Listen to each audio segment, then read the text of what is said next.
Paalala naman sa mga estudyante, huwag basta-basta makikipag-usap sa mga hindi kakilala. Sa Maynila at Quezon City, nabiktima ang ilang estudyante ng mga umano'y miyembro ng Budol-Budol Gang na nagpanggap na kumukuha ng miyembro ng fraternity. Balitang hatid ni Michael Fahatin, exclusive.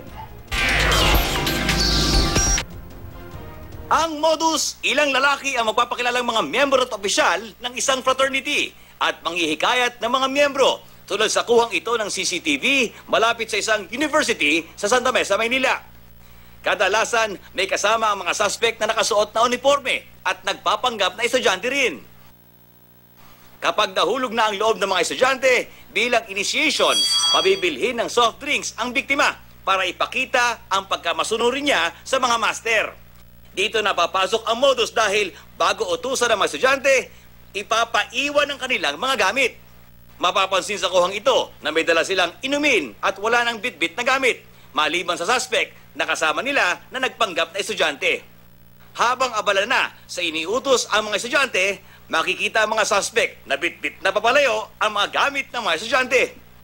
Sa kuhang ito, bumalik ang isang estudyante para hanapin ang mga suspect. At tila nagdalawang isip pa ito at nakalimutan lamang kung saan huling iniwan ang mga suspect.